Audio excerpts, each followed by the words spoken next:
the Hempy Hour. I am Gina, Mama Epps. I'll be one of your hosts. And I'm Lois Carter. We are the Hemp Sisters together. And for our first podcast, we wanted to just do a little intro to ourselves, kind of how we know each other, a little bit about where we were before we hit the cannabis industry. So Lois and I literally go back to the day she was birthed onto this planet. It's a true story. Do you remember that day? I do not, but I have videos of all of my clown parties where you were in attendance. So Oh, clowns. We're going to talk about terrifying. We're going to, trauma. So Lois and I literally 40 plus years deep. Okay, so that's why we call ourselves sisters. We are not blood related. Our moms were best friends. Our dads were best friends. We're best friends. Our children. Kids are best friends. Oh, Well, I'm sorry. They're husband and wife. I was gonna say, slow down. They literally married each other in kindergarten. So, I mean, you don't hear that much, but here we are. No, yeah, It's intense. it's intensely cute. It's heartwarming. It's something that I think because we grew up with our parents bringing us around each other, and we never got married. No, we didn't. But But maybe we should have. We didn't know. maybe right. I think I married your brother.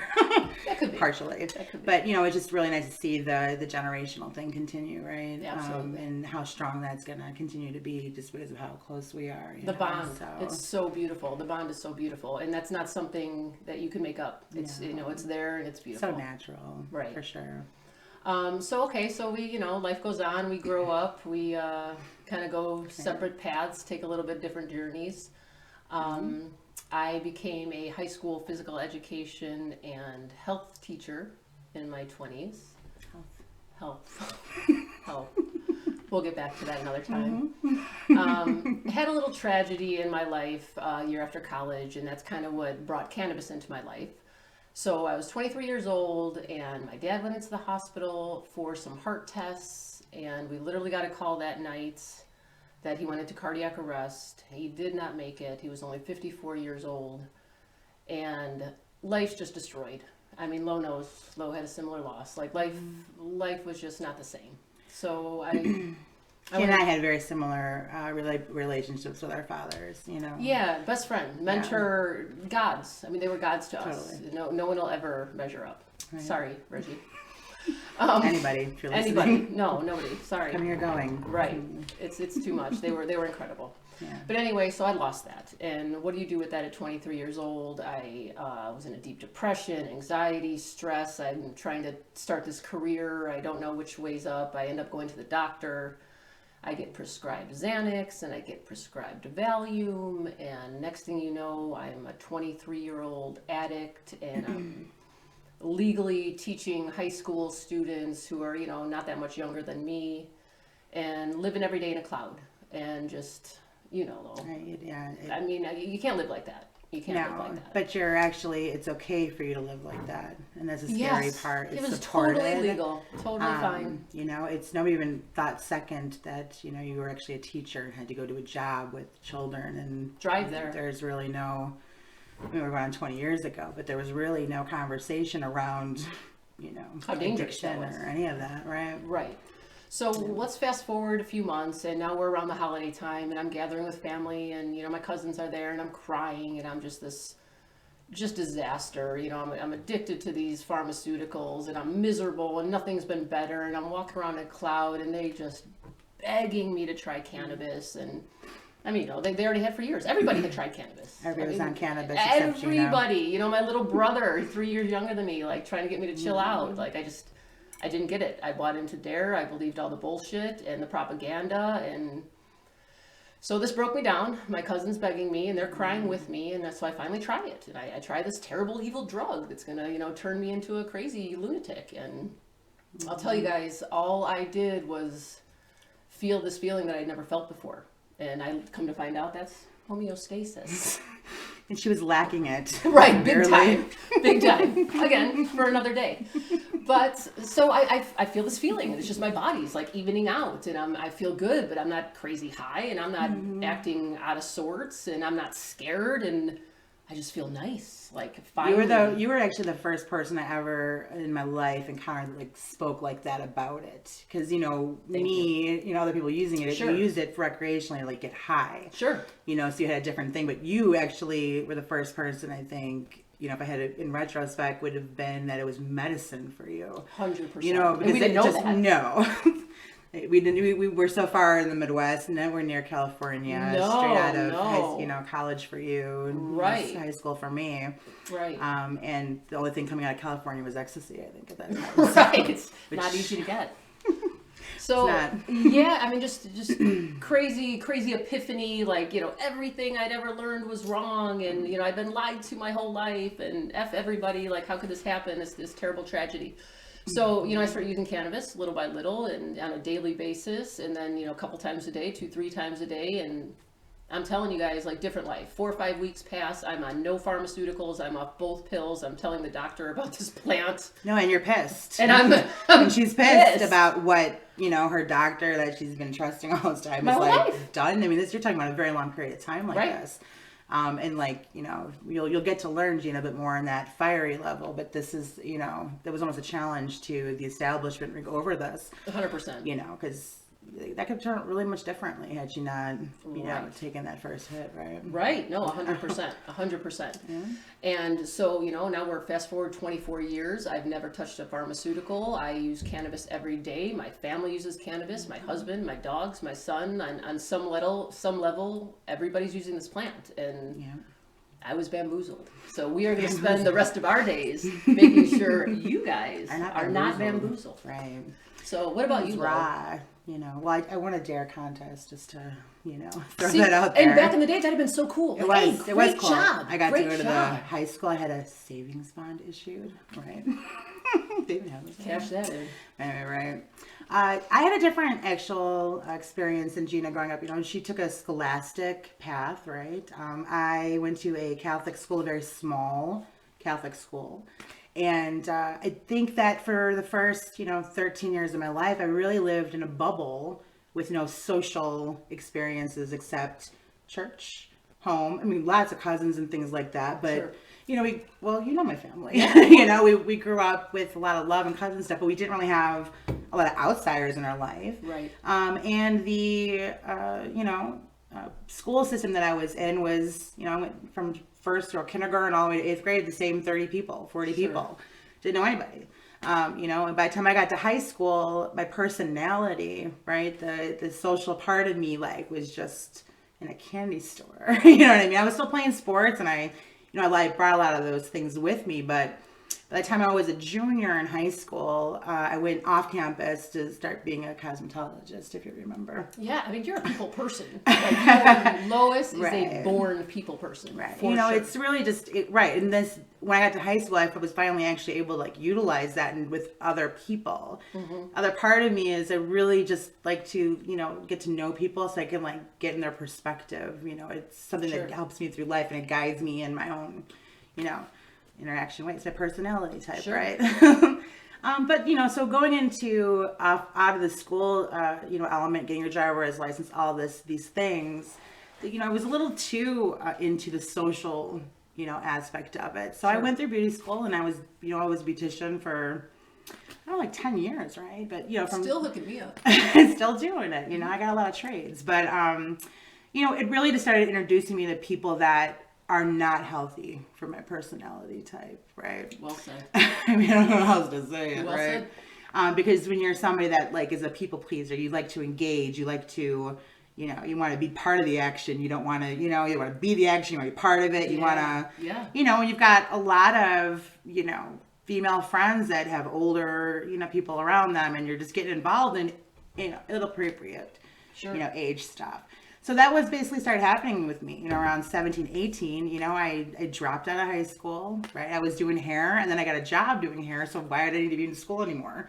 And then it was And if I could just throw this in there, if I would have known back then what I know now, about school. Yeah. again, for another episode. Yeah, we'll get there. We'll get there in the day. But again, so these particular things are really fueling my life. And I really got involved with, again, people that I shouldn't have been involved with. And it, We had, so I didn't actually even smoke pot till I was 17, 18 years old, so it was, I never even got introduced to drugs. But when I got introduced to drugs, I got introduced to drugs. It was, from, finding my friend, Johnny over there at the park and we took a bowl to never talk to Johnny, my friends like from grade school anymore. Now I'm with these people here that are doing heroin. And this is, it's not a gateway situation. It was really just, the people that I bumped into. Sure.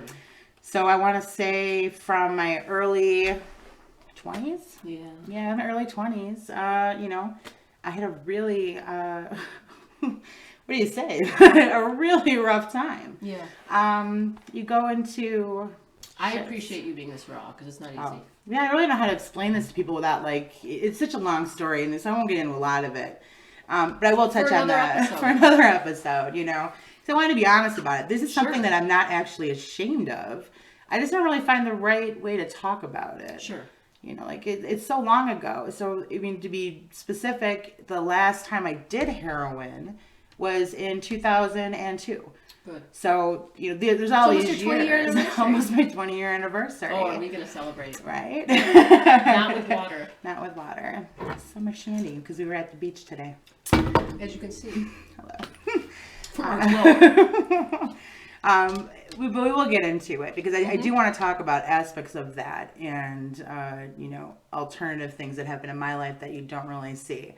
I'm not ashamed of it, and I don't talk about it because nobody really asked it. It's such a long time, has passed. Sure. But there are so many things to share, to connect about regarding addiction. Oh my gosh, and it's endless. The people that struggle with it.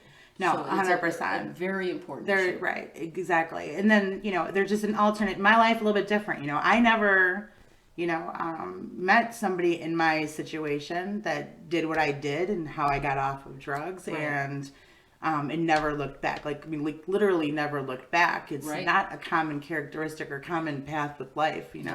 Most people, you get stuck in this cycle. I had a very strong philosophy, I think at the time, and it was, I went to AA and things like this, or NA, but it never made sense to me to be continuously put in an environment with people, places, and things that were having the same problem in that way. I always thought, one of the first things is not putting yourself in situations, people, places, and things that, that are in these habits. Yeah, I hear that. And, again, I don't know the program and things like that. So it wasn't, I'm not downing it. I'm just saying, I literally, stopped and, and went through my thing, which again, we'll go through another day. But from that point, once that was over and done with and I got back into my business, right? Mm-hmm. I took that experience, probably, again, I don't give myself a lot of credit for it, probably one of the bigger components of who I am today. Sure. Going through all of that and surviving and what, I'll give you the credit. You always do, yeah, for sure. But I started a career in hotels. At that time, I could not get a job. I did get my GED. Episode. Yeah, I did get my GED. So 23, 24, 25 even. You got it. I got it. But because of some of the drug history and some of the criminal activity that went along with that, I couldn't even get a job as a waitress, right? So, I actually, at the advice of my father, he was like, why do you keep telling this on the application? Nobody's checking. Just, get a fucking job, right? Get a job. And I did. And I owned that job. I started that job, and within 3 months, I was already at the second highest level at that particular hotel franchise. And I spent, almost 11 years there. Creating. Before someone stole you from that industry? Somebody stole me from getting. Anyway, for another episode. Yeah, no, right. I think it's a great part of it, though. The skills, I worked that hospitality industry when there was no positions for me. Positions were created in that hotel that still exists today. The experience I had there, taking everything that I learned through school, and more importantly, everything I learned through life, right? Because I did take a scholastic road, but everything I learned in life really just enhanced my inherent qualities and strengths. So. And from someone that took 410 years of education, you don't learn shit in school. You learn living life. You learn by doing. Yeah. for another episode. Yeah, it's all the practical experience, right? You know, wisdom comes with learning things, you know, in books, and then putting it into your life experiences. You know, that's where you start to really play with it and make it real. Right. And I did that for that company. You know, I worked through every position until, you know, I had my daughter. You know, so from that, you know, got the job. You know, found love, and then got married. You know, had my daughter. And then Gina, you know, started low. Because I was burned out by that point, you know, 70 hours a week, and then having You're a sick of the toddler. hotel, right? You're sick of the hotel. You're sick of the right? hotel. You're sick of the hotel. Yeah. You don't like working. It wasn't even from subliminal 3 to anymore. midnight every day, and No. you know, 60 hours a week, and then 80 hours a week, and then. No, it became to the point where, again, going through this, you know, going through almost 2 decades of some really intense life lessons, and seeing homelessness to having your own home. I mean, all of these things. I had such a range of things to pick from with what I'm going to do in my life, right? Sure. And that made sense, right? Because I started to feel like, you know, these amazing things and all the things that you created or you built for yourself, like, it's beautiful to be able to do that for somebody else. You know what I mean? Absolutely. It's very encouraging and proud moments. But there's also certain things you can't do. You can't talk to people from your heart to the customers. You were taught to talk to them.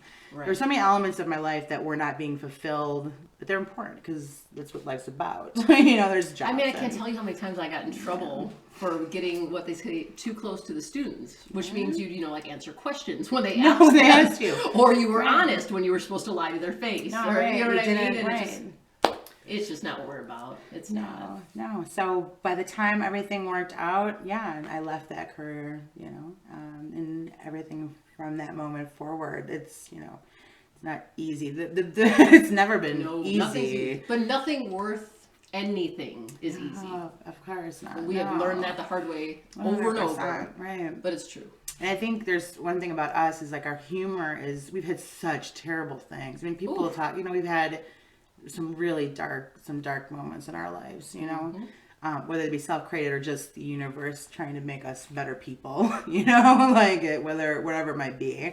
Laughter has gone through all of that. Yes. And our entrepreneurship would not exist without it, because you cannot get through these things, you know, without that. And we have each other. So. Absolutely. You know. Absolutely. And with that being said, we don't want to keep you guys too long for our first episode. We want to give you a little intro, let you know where kind of we came from before we got into the cannabis industry. We thank you so much for listening. If you're watching, thank you for watching. We wanted to give you both options. Our next week's episode will delve a little deeper into, you know, what got us into the cannabis industry, and kind of, you know, how I got from teaching to into the cannabis industry, and how I finally got Lois over to the entrepreneurial side. And what do you think, Lo? No, yeah, thank you. I know it's we were talking about this before we got on, like, I mean, how do you take, there's so much, you know, and some of it you might not be interested in, but this one leg of what we do, and we'll go into it more, but you know, we make products, yes, we do this, yes, we do that, right? Our community. It's the community stuff. We you know, we just want to have people hear our message and our lives, because every time we talk about it, we are over inundated with people that have had the same experiences. Yes. And that's, again, the part I think that we really just walked away from other parts of our career for, you know. Absolutely. Because it's just so much more rewarding, right? Absolutely. So we look forward to getting that. You can actually go on WhatsApp and chat with us. If you go to hempsistersnation.com, contact us. You got a WhatsApp. You know, we got some blogs loaded. The blogs are loaded. Vlogs are coming. Yeah, there's plenty of educational Newsletter. stuff. Please subscribe so you can get our newsletter. Yes. And again, the podcast. So the Happy Hour will be coming at you every Wednesdays for Hump Day. Got to keep that midweek popping. Get you through the rest of your week. So again, thank you all for listening. If you're watching, thank you for watching. One love. One love.